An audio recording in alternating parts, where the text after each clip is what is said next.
Welcome friends, welcome to semester 4 microeconomics. Our first topic is exchange. Well, before I start this topic, let me request you that semester 4 microeconomics is analytical in nature. आप रट के ना करें, इसको समझ के करें.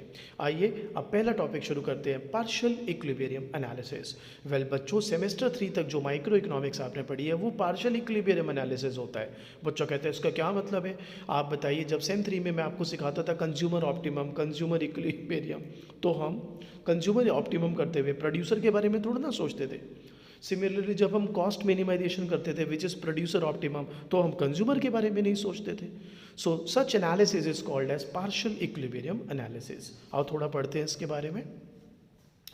An analysis which studies one part of the economic system in isolation from rest of the economy. It is further assumed that if we are talking about consumer behavior, then consumer decisions were not influencing the other parts of the economy. The consumer behavior analysis was carried out under the ceteris paribus assumption, that is other thing remaining constant. Under partial equilibrium analysis, each part of the economy pursues its own objective and strives to achieve their own equilibrium position without considering the equilibrium position of other constituent parts of the economy. For example, while discussing consumers equilibrium, we do not see or take along producers equilibrium.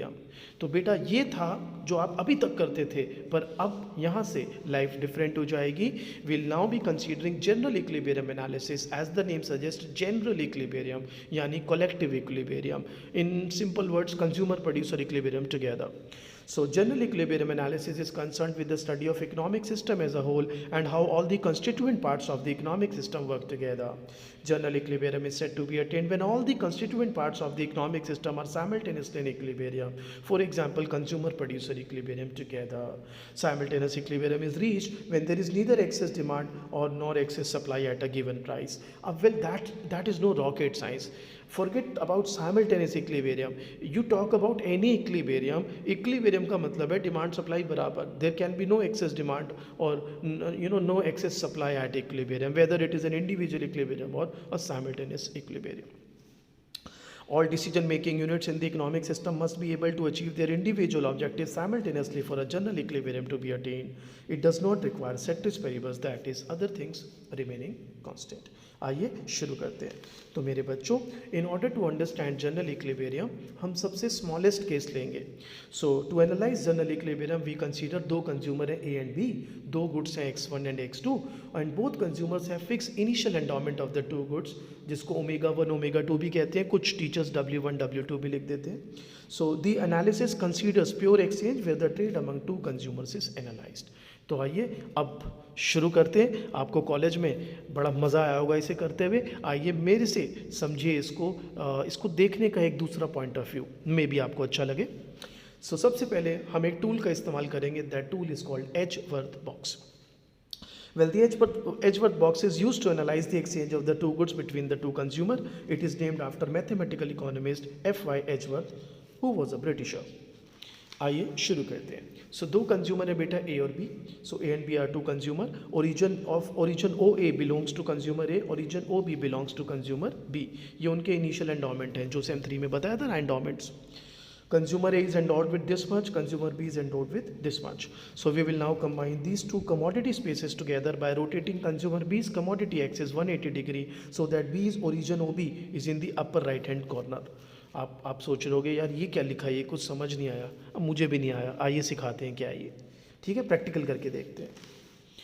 ए ऐसा ही रखा, जो B है ना बेटा उसको rotate कर दिया, उल्टा कर दिया, तो ये ऐसा बन गया. अच्छा सर क्यों करा आपने ये? बेटा मैं इनको ना फिक्स कर दूंगा. बच्चा कहता है ये क्या मजाक है.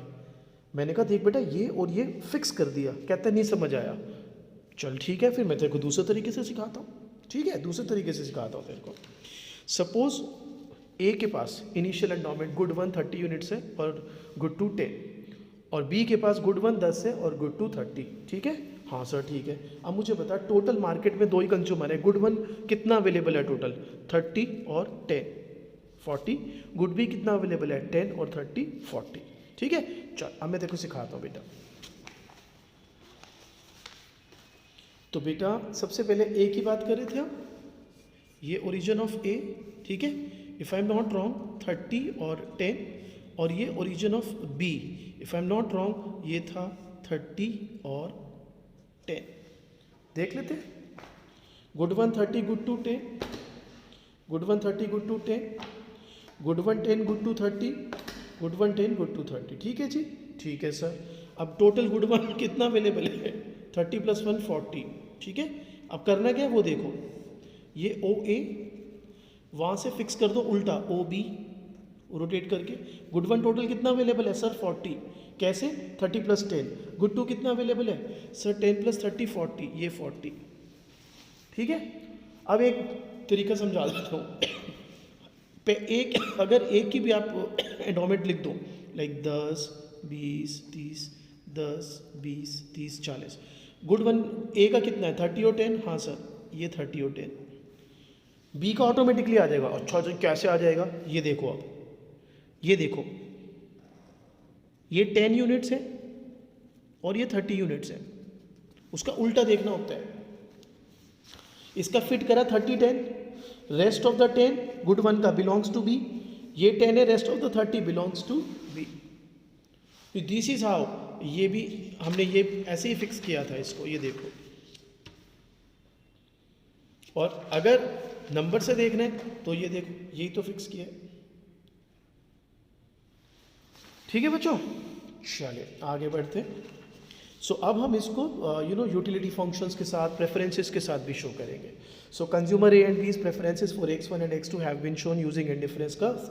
As indifference curve ICA1, ICA2, ICA3 are normally shaped, well behaved preference मान रहे हैं। बी का indifference curve have been rotated to conform to the rotation of the axis. Notice that as one moves from the bottom left to the top right, the satisfaction level of A increases and that of B decreases. तो कैसे, ये भी बता देता हूँ बेटे। तो देखो बच्चों, अब एजवर्थ बॉक्स कैसे फिट किया वो तो तुम्हें पता लग ही गया।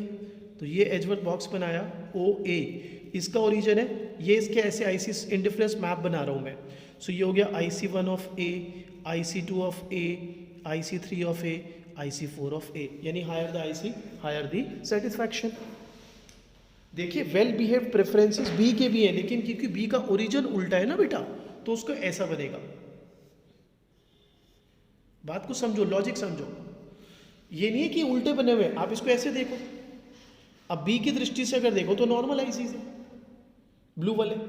ये देखो IC1B, IC2B, IC3B, IC4B।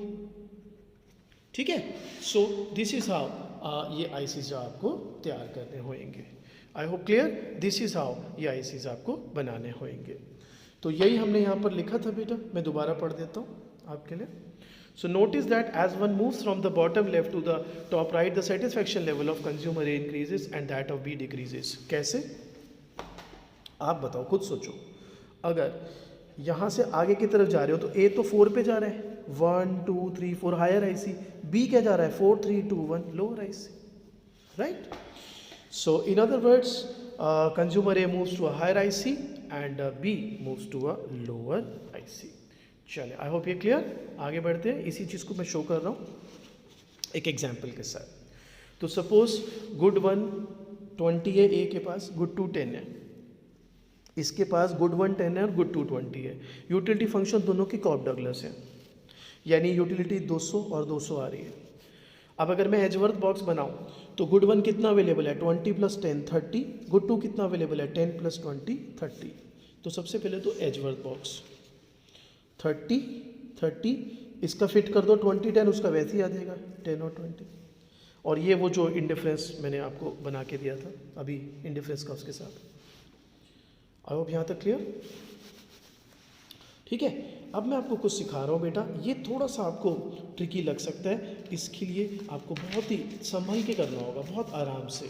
ठीक है, जल्दीबाजी नहीं करना, नहीं तो ये बिगड़ जाएगा टॉपिक। देखो बच्चे, यही वाले एग्जाम्पल को कंटिन्यू कर रहा हूँ। OA OB, ठीक है, टोटल 30 यूनिट्स थे, 30 30, ठीक है। अब see what I am up to, ध्यान से समझना। सबसे पहले मैंने बना लिया वही IC1A, IC2A, IC3A, IC4A, ठीक है। वेल बिहेव प्रेफरेंस है, कॉप डॉगलस है। अब बना लिया IC1B, IC2B, IC3B, IC4B। ठीक है, अब जो मैं यहाँ पे सेटिंग्स करूँगा वो समझ लेना, ठीक है, बहुत आराम से तसल्ली से। सपोज ये दोनों इंटरसेक्ट कर रहे हैं यहाँ पर, ये इनिशियल एंडोमेंट पॉइंट है, वही 20 और 10, ए का, और ए का आएगा तो बी का तो अपने आप ही आ जाएगा। ठीक है, ये इनिशियल पॉइंट है, चलो let me call it point ई। ठीक है, अब आप देख रहे हो यहाँ पर जो आईसीज है ना दोनों के, वो इंटरसेक्ट कर रहे हैं।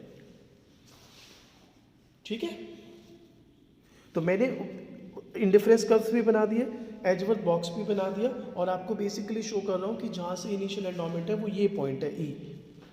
ठीक है बच्चों, अब यहाँ से खेल बढ़ेगा आगे। अब ये जितने भी टेंजेंसी वाले पॉइंट्स दिख रहे हैं जहाँ पे ये आईसीस टेंजेंट्स है, ठीक है, इसको ज्वाइन करेंगे, इसको आपको कॉलेज में बोलेंगे कॉन्ट्रैक्ट कर्व, कॉन्ट्रैक्ट कर्व। तो कॉन्ट्रैक्ट कर्व को कॉन्ट्रैक्ट कर्व क्यों कहते हैं वो भी बताऊंगा। तो अब अगले 10-15 मिनट जो है आपके लिए वो डू और डाई हो जाएगा। तो अब ये बड़े ध्यान से सीखिएगा, सारे पॉइंट्स मैं आपको क्लियर करूंगा। इनफैक्ट मैं आपको 3 अलग अलग अप्रोचेस से सिखाऊंगा। कॉलेज में आपने सुना होगा Pareto optimal, Pareto optimal, 3 approaches से सिखाऊंगा। आइए शुरू करते हैं। सो ये स्प्लिट था, ये वही जो मैंने अभी बनाया, ये आपके पास पहले से तैयार रख दिया मैंने। आइए अब पढ़ते हैं। The initial endowment of good 1 and good 2 is given by point E, which cannot be an equilibrium point. तो बच्चा कहता है why it cannot be an equilibrium point? बताता हूँ, because ICs are intersecting each other. तो मैंने answer दिया भाई ये इसलिए ऑप्टिमल नहीं क्योंकि यहाँ पे IC इंटरसेक्ट कर रहे हैं। तो आपने कहा ये क्या मजाक है, ये क्या आंसर हुआ, इंटरसेक्टिंग है तो क्या हो गया, क्यों नहीं दे रहा है ऑप्टिमल, सो व्हाट। तो मैंने कहा in order to be having a general equilibrium point और Pareto point, IC should be tangent to each other. तो मैं आपको नहीं एक स्ट्रेट जैकेट सॉल्यूशन दे रहा हूँ यहाँ पर कि देख भाई इंटरसेक्टिंग तो कभी होगा नहीं जनरल इक्विलिब्रियम या परेटो पॉइंट, हमेशा टेंजेंट पॉइंट होगा। लाइक वो टेंजेंट अगर मैं इसको वही ज्वाइन करूँ, कॉन्ट्रैक्ट कर्व बना दूँ, तो यानी कॉन्ट्रैक्ट कर्व पर जो पॉइंट होगा ना वो होगा ऑप्टिमल पॉइंट या परेटो पॉइंट या जनरल इक्विलिब्रियम पॉइंट। तो आपका अगेन सवाल है वाई, तो मैं आपको 3 अप्रोचेस से सिखाता हूँ सर वाई। फर्स्ट अप्रोच ऐसा है कि अब ए अपना इक्विलिब्रियम ले रहा होगा, बी अपना इक्विलिब्रियम ले रहा होगा। हाँ सर ले रहा होगा। तो अगर ए अपना इक्विलिब्रियम ले रहा होगा ऑप्टिमल पॉइंट, कंडीशन क्या है, M R S is equal to P1/P2, इसकी भी M R S is equal to P1/P2। Yes sir. अब एक बार बताओ, जो प्राइस ऑफ गुड 1 और प्राइस ऑफ गुड 2 है वो तो कॉमन होंगे ना दोनों के लिए, मार्केट प्राइस। हाँ सर। तो दोनों क्या बचा आपके पास, M R S of A is equal to M R S of B.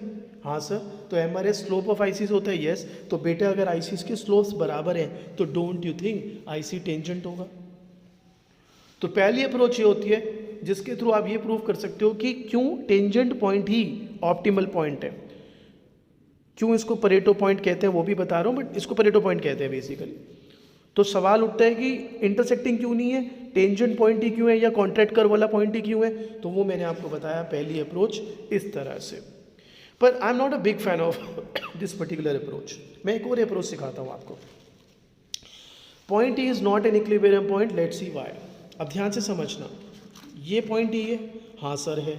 आप ध्यान से देखना, ए भी IC2 पर है, बी भी IC2 पर है, हाँ सर। तो हम एज्यूम कर रहे हैं कि 2 पर यूटिलिटी 200 है। सर कैसे एज्यूम कैसे कर लिया, मुझे पता था तू ये बोलेगा, एक कैसे एज्यूम कर लिया। 20 और 10, कॉप डगलस 20 × 10 200 और उसका 10 × 20 200। अब तो मान जा कि IC2 पे 200 यूटिलिटी है। हाँ सर अब मान लिया, मान ले भाई। तो 200 इसका 200 इसका, टोटल कितना हुआ सर 400, बिल्कुल। अब सपोज इन्होंने सोचा E से S चले जाते हैं, आपस में ट्रेड करके E से S चले जाते हैं। मेरे को ऐसा लगता है A तो बड़ा खुश होएगा क्योंकि वो IC2 से IC3 पे पहुंच जाएगा। As far as B is concern वो इंडिफरेंट है क्योंकि वो यहाँ पे भी E पे भी IC2 पर था और S पर भी IC2 पर है। तो चलो आपस में कर ली सेटिंग और पहुंच गए E से S पर। मुझे बताओ, ध्यान से समझना, A तो IC2 से IC3 पर आ गया। हम एज्यूम कर रहे हैं कि 2 पर 200 था यूटिलिटी और 3 पे 300 है सपोज। बी सेम ही IC2 पर काका टोटल तो 500 हो गया जो पहले 400 था, और अगर टोटल सेटिस्फेक्शन बढ़ रही है, टोटल यूटिलिटी बढ़ रही है, 400 से 500 हो रही है, तो पहले वाला बेस्ट हो ही नहीं सकता। अगर बेस्ट नहीं है तो काय का जनरल इक्विलिब्रियम पॉइंट, काय का परेटो पॉइंट। बात को समझ। सिमिलरली अगर ये सोचे कि हम ना E से R चले जाते हैं, अगर E से R ये आपस में ट्रेड करके पहुंचे, खरीदे बेचे आपस में, तो B तो बड़ा खुश क्योंकि वो IC2 से IC3 पे पहुंच जाएगा, हायर IC पे। A सेम IC पे रहेगा, तो कर सकते हैं ट्रेड। तो ऐसे में अब A तो IC2 200 ही, लेकिन B IC2 की बजाय IC3 यानी 300 पर आ गया, टोटल 500। तो अगेन E पर कितना था, E पर कितना था पॉइंट इक्विलिब्रियम यूटिलिटी 400, R और S पर कितना है 500। तो E तो नहीं हो सकते जी, E पॉइंट तो नहीं हो सकता ऑप्टिमल, क्योंकि उसकी यूटिलिटी बेटर हो पा रही है, 400 से बढ़ा पा रहे हो आप आपकी यूटिलिटी। अब आते हैं जी E to H। बच्चों कहते हैं जी H कहाँ है, H अभी हम निकालेंगे ना भाई। सपोज ये H है, यहाँ पर दोनों ही ऐसे आ गए, ये आ गया IC 2.5, ये भी आ गया IC 2.5, ये A का ये B का, ठीक है। अब मुझे बताओ अगर ये E से H पर आ गए तो दोनों ही बेटर ऑफ हो रहे। 2 200 यूटिलिटी दे रहा था, 2.5 250 दे देगा, तो ये भी 250 ले रहा है, ये भी 250 ले रहा है, टोटल 500। अगेन E तो बेस्ट पॉइंट नहीं है, B best point, E best point हो ही नहीं सकता, क्योंकि E पे यूटिलिटी 400 थी। आप अगर अब देखो ध्यान से, E से S जाते हो तो भी 500 हो जाती है यूटिलिटी, E से H जाते हो तो भी 500 हो जाती है यूटिलिटी, E से R हो जाते हो तब भी 500 हो जाती है यूटिलिटी। तो अगर टोटल यूटिलिटी इंप्रूव हो रही है तो पिछला पॉइंट बेस्ट कैसे हो गया, हो ही नहीं सकता। ठीक है सर, समझ आ गया सर। अच्छा एक बात बताओगे सर, हाँ क्या, तो ये कैसे बेस्ट पॉइंट है QRHST। तो जो आप अगर रट्टा पोपट है, जो रट्टू पोपट है, वो कहेगा क्योंकि टेंजेंट है, टेंजेंट है पहली अप्रोच। मेरे पास इसका भी लॉजिक है सर। क्या लॉजिक है, अगर आप इसमें से किसी भी एक पॉइंट पर आ गए, सपोज आप H पर आ गए, ठीक है। अब अगर आप H से मूव करते हो, H बेस्ट पॉइंट है, परेटो पॉइंट है, सर प्रूव करो। प्रूव करता हूं ना सर। अगर आप H से S जाते हो, H पर भी टोटल यूटिलिटी 500 थी, देख लो,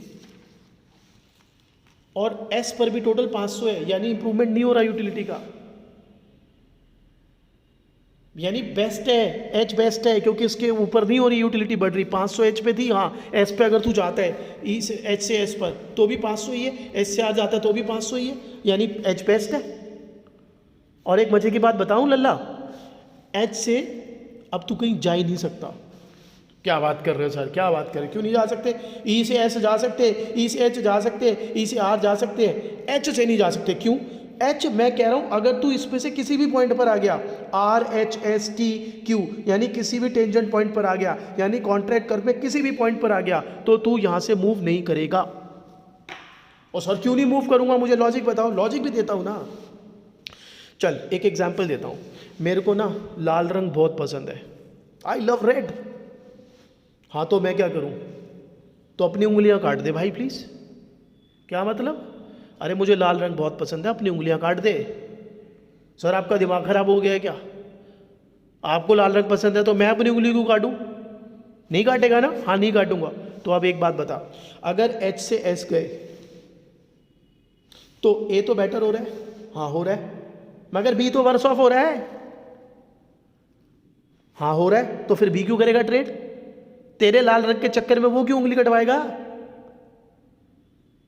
सर दोबारा समझाओ क्या कहना चाह रहे हो। अरे काका इस पर कोई भी पॉइंट, ये सारे परेटो है क्योंकि यहां से मूव नहीं कर सकते आप अगर R से S जाते हो, एक बेटर एक वर्स ऑफ, जो वर्स ऑफ हो रहा है वो ट्रेड करेगा ही नहीं।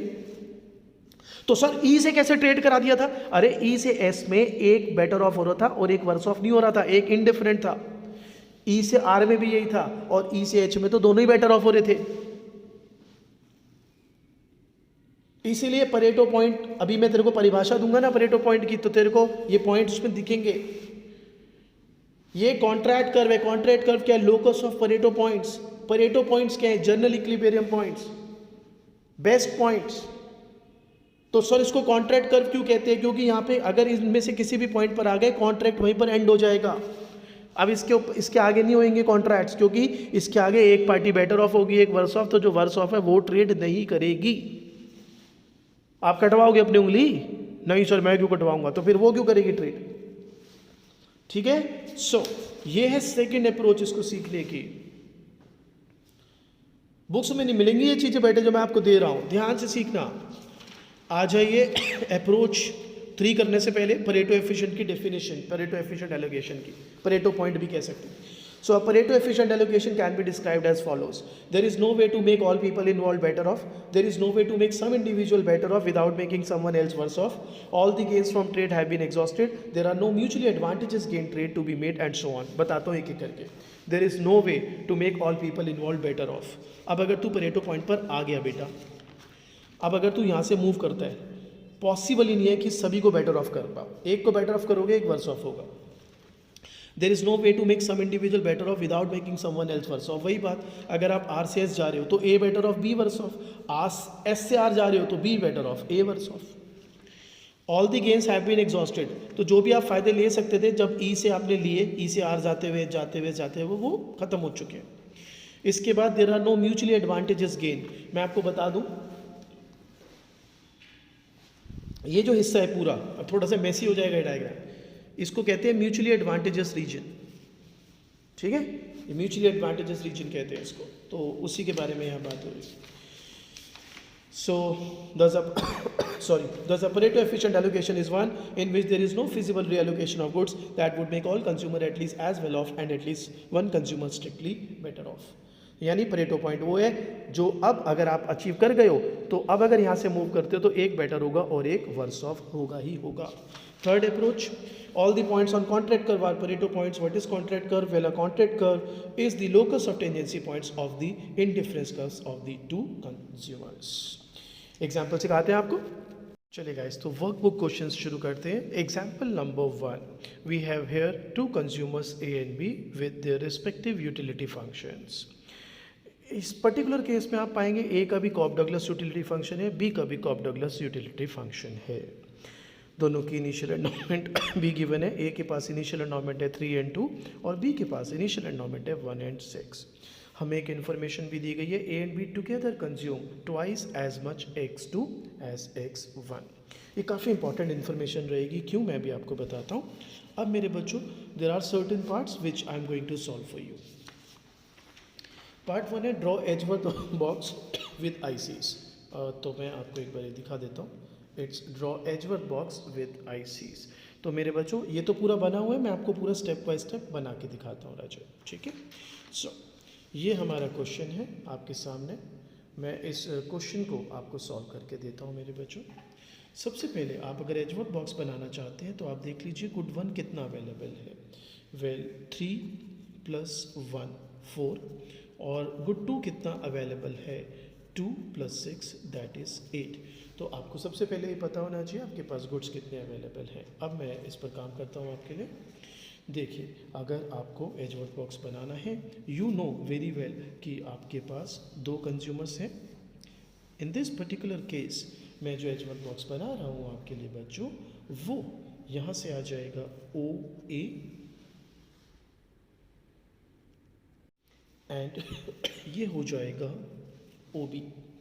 बच्चों अब गुड 1 अवेलेबल है 1 2 3 4, थोड़ा गैप का, आई एम सो सॉरी, और 1 2 3 4 5 6 7 and 8। ठीक है, अब इसको प्लॉट कैसे करें, मैंने आपको पहले भी बताया हुआ है। आप एक का प्लॉट कर दो, दूसरे का वैसे ही हो जाता है। आप देखो, जैसे ए का कितना है 3 2, हाँ, तो 3 2 आप प्लॉट कर लो, ये लो।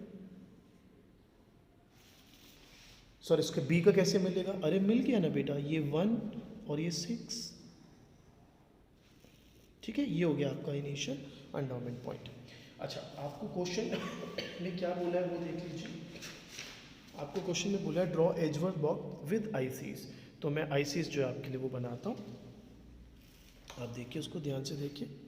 एजवर्थ बॉक्स विद आईसीज, तो एजवर्थ बॉक्स तो बन गया। अब जो ए है उसका यूटिलिटी फंक्शन कॉप डगलस था, यस सर। उसकी जो गुड्स की एंडोमेंट है वो कितनी है सर 3 2, सो 3 × 2 6, यस। तो आईसी के लिए वो पॉइंट्स ले लो जो 6 यूटिलिटी दे रहे हो, 3 2 2 3 1 6।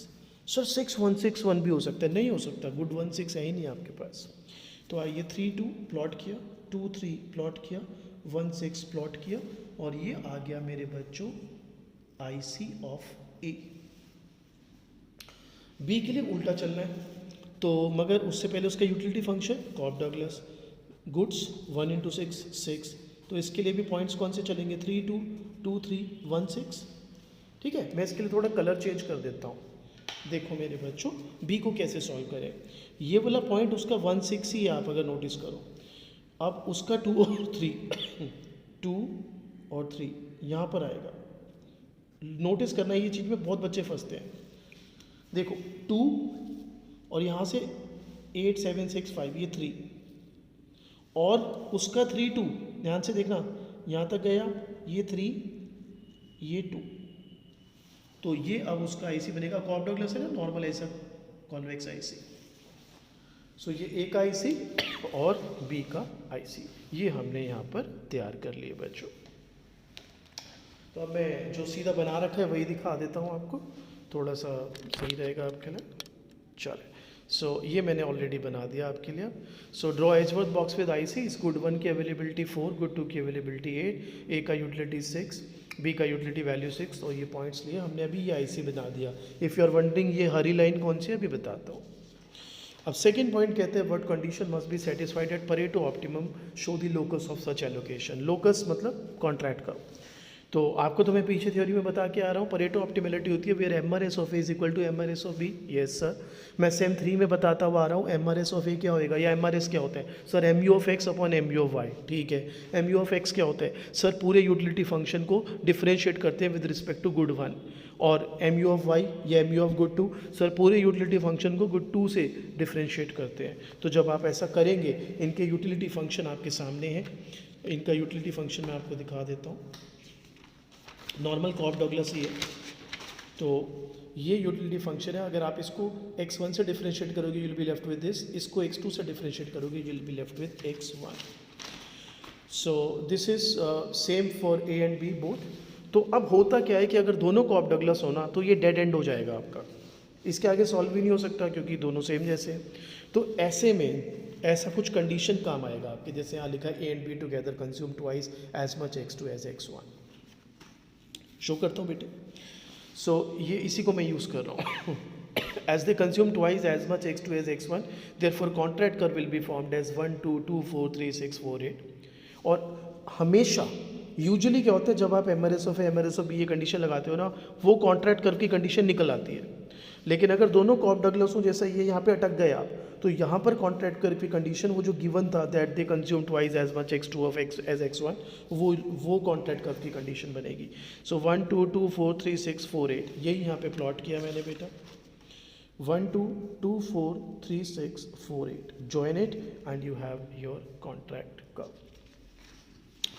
अब कहता है any Pareto efficient allocation what is the slope of as IC. No problem, आप बताइए स्लोप ऑफ आईसी क्या होता है। एम आर एस ए या बी का, दोनों में से किसी का भी दे सकते हो, ए का ले लेते हैं for example. So x2 upon x1, यहाँ पे ए का ही मांगा वैसे, तो अब x2 को 2x1 से रिप्लेस कर सकते हैं बिकॉज वो कंडीशन है आपकी यहाँ पर। तो आपका एम आर एस आ गया 2 और -2। कहते हैं what is the price ratio and consumption bundle at competitive equilibrium. तो आप एक्चुअली वहाँ इक्विलिब्रियम निकालेंगे। सो इक्विलिब्रियम की कंडीशन है M R S is equal to P1 by P2। Yes sir, M R S 2 पीछे से लिया, ये रेशो आ गया। अब बजट लाइन बनाते हैं ए के लिए। So P1 x1 plus P2 x2 m, P1 x1 plus P2 x2 is equal to 3P1 plus 2P2। क्यों? क्योंकि m क्या है, इनकम। याद करो एंडोमेंट पे डिपेंड करेगी, गुड 1 3 थे, गुड 2 2 थे। अब यहाँ पर P2 कॉमन ले लिया क्योंकि आपको पता है x2 जो है आप उसको रिप्लेस कर सकते हो यहाँ पर, which you have done because of this, जो यहाँ पे भी किया था। x2 को किससे रिप्लेस कर लिया था, 2x1 से। सो ये अब हमारे पास यहाँ पर आ गया बेटा, और आप इसको आराम से रिप्लेस करके आगे तक सॉल्व करके लेके जा सकते हो। फिलहाल हमने कैसे करा है वो देख लीजिए। So P1 x1 plus P2 x2 is equal to 3P1 plus 2P2। P1 क्या है, 2P2। यस सर, पहले तो उसको रिप्लेस करके ये इक्वेशन को सिंप्लीफाई कर दिया, ये हो गया 2x1 plus x2 is equal to 8। अब x2 को 2x1 से रिप्लेस कर दो, जो मैं भी पहले कह रहा था, ये आपके पास वैल्यूज आ गई 2 और 4। याद रखना है, मैं आपको एक ट्रिक बता रहा हूँ, आपको ये पता होगा कि आप आंसर सही कर रहे हो या गलत। फिलहाल ये 2 4 आ गया। बी का कैसे निकलता? बी का आराम से निकल सकता है। गुड 2 टोटल कितना अवेलेबल था? 4, ठीक है। गुड 1 ए कितना कंज्यूम कर रहा है? 2, तो बी को 2 बचेंगे। गुड 2 टोटल कितना अवेलेबल था? 8, ए कितना कंज्यूम कर रहा है? 4, तो 4 बचेंगे। अब मैं आपको बताऊं सही, आपको कैसे पता चलेगा सही है या गलत? हाँ सर बताओ कैसे पता चलेगा सही गलत? 2 तरीके बताता हूँ। पहला, जो भी आपका आंसर आएगा ना वो कॉन्ट्रैक्ट कर्व पे लाई करना चाहिए। जैसे क्या आंसर आया? 2 4, आप देखो क्या ये कॉन्ट्रैक्ट कर्व पे लाई कर रहा है? 2 4, यस ये तो लाई कर रहा है। दूसरा तरीका सर अभी बताता हूँ। आप एक बात बताओ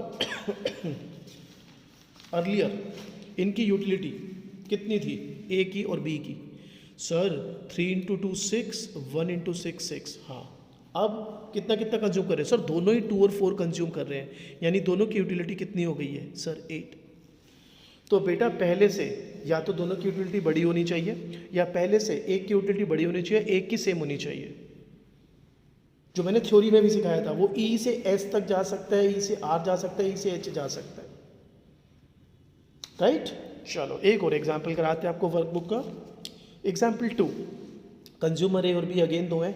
अब के दफ़े ए का सब्सिट्यूट वाला मैंने लिया हुआ है फंक्शन, बी का जो है कॉप डगलस लिया हुआ है। इनिशियल एंडोमेंट है 60 10 20 30, तो बेटा 60 + 20 गुड 1 80 अवेलेबल है, 10 + 30 गुड 2 40 अवेलेबल है, ठीक है। अब वही एजवर्थ बॉक्स बना रहा हूँ, 80 40। अब ए का आईसी बनाना है? हाँ सर बनाना है। फंक्शन क्या है सर? x1 + x2, 60 + 10 कितना हुआ सर? 70। अब 70 के पॉइंट्स ले ले, 10 60 20 50 30 40 40 30, ये सारे ही आपको परफेक्ट सब्स्टिट्यूट है। इनमें वैल्यूज़ मतलब इन वैल्यूज़ को यहाँ डालोगे 70 आएगा। बी कॉप डगलस है, 20 × 30 600, 600 वाले पॉइंट्स ले ले। तो पहले तो ये प्लॉट करा, देखना ज़रा ध्यान से देखना। 10 और 60 ध्यान से समझ लेना, ठीक है। 10 और 60 ये एक पॉइंट हो सकता है आपका, जो ये तो खैर आई एम सो सॉरी हो ही नहीं सकता, इसकी जगह आई शुड हैव रिटन 60 10, क्योंकि गुड 2 तो 60 है ही नहीं ना, 60 10 मेक सेंस। चलो सो 60 10, ठीक है जी, ये एक पॉइंट हो गया। पॉसिबल है ना? हाँ सर पॉसिबल है। एक हो गया आपका अगेन 50 20, उल्टे लिखे हुए हैं यार ये, सॉरी, 50 20। एक हो गया आपका 40 30, एक हो गया 30 40, एक हो गया 70 0। ये सीधी लाइन क्यों है सर? सीधी लाइन इसलिए है क्योंकि परफेक्ट सब्स्टिट्यूट्स है, बिल्कुल। बी, अब इसका उल्टा देखियो बेटा, उल्टा देखना है। 20 30, फिर 30 यहाँ तक 20, फिर 60 यहाँ तक 10, और कॉन्वेक्स क्योंकि कॉप डगलस है, ठीक है बच्चा। आगे बढ़ते हैं। अब कहते हैं which equation needs to be satisfied at any Pareto? वही MRS of A = MRS of B। Same 3 में तुझे सिखाए हुआ है मैंने कि अगर ये यूटिलिटी फंक्शन है तो MRS 1 है, स्लोप A/B, और उसका तो कॉप डगलस है, वही सॉल्व करके आ गया। तो ये सॉल्व किया, मेरे पास आ गया x1b = x2b। मेरा बच्चा यही तेरा लोकस भी शो करेगा, यही कॉन्ट्रैक्ट कर्व की कंडीशन भी बन जाएगा। मगर x1 = x2 यानी 10 10 20 20 30 30 40 40, but from the point of view of b। अब b किस तरफ से सॉल्व करते, देखो 10 10 ऐसे समझना, ये वाला पॉइंट 10 10 20 20 30 30 40 40, ये है कॉन्ट्रैक्ट का, ठीक है राजे, समझ गया। आगे बढ़ते हैं। अब कहता है if price of good 1 is 1, what is the price of good 2? So हम निकाल लेते हैं at competitive equilibrium MRS = P1/P2। MRS 1 है वो ए वाले यूटिलिटी फंक्शन से, तो P2 भी 1 आ गया। कहता है what will be the equilibrium amount of x1 x2? ये है मेन चीज़। बी के लिए सॉल्व कर ले, MRS = दिस, ठीक है, ये इसकी बजट लाइन वही 20 30 गुड्स थे इसके पास, इक्विलिब्रियम की कंडीशन लगाई, ये आ गया। अब इसको यहाँ पे सब्स्टिट्यूट कर दे इधर बजट लाइन में, यह आ गया 25 25। अब मुझे बता ए कैसे कंज्यूम करेगा? ए को पहले कितने थे सर 80, टोटल कितने अवेलेबल थे 80, बी ने कितने ले लिए 25, 55 बचे। गुट्टू टोटल कितना अवेलेबल था सर 40, बी ने कितने कंज्यूम करे 25, ए के लिए कितना बचा 15। तो अब ये सही है गलत हमें क्या पता? अरे बिल्कुल पता है भाई। सर कैसे पता? बताता हूँ भाई। पहली बात ये बी का है, हाँ पहला जो तरीका है वो क्या, कॉन्टैक्ट कर पे गिरना चाहिए। देख 25-25 क्या कॉन्टैक्ट कर पे गिर रहा है, देख ले बी के पॉइंट ऑफ व्यू से माइंडेड। तो 25-25 भैया यहाँ पर है 25-25, देखो यहाँ पे उल्टा देखना है, उल्टा कहीं कहीं के 15 है 15 है, अरे उल्टा देखना है, ठीक है। दूसरा तरीका अरे भाई दूसरा तरीका ये है कि इसको अब 25 × 25 कितनी यूटिलिटी मिल रही है सर 625, इसको 55 + 15 70, यानी एक बेटर और एक सेम है। हाँ प्रूफ भी कर सकता है, देखिए हायर आईसी पे आ गया और वो सेम आईसी पे, ठीक है। तो मैंने ये जो 2 वर्कबुक के अभी तक एग्जाम्पल दिखाया आपको, एक में तो दोनों में कॉप डगलस था, एक में एक का कॉप डगलस था, एक का परफेक्ट सब्स्टिट्यूट था, ठीक है। श्योर बेटा, पहले थ्योरी अच्छे से समझ फिर ये सवाल बना। टेक्निकल मैंने तेरे को पहले बोला एनालिटिकल है माइक्रो, तो थोड़ा सा कॉन्सेप्ट सीखेगा ना तो तेरे को मजा आने लगेगा इसमें। I hope this video helps.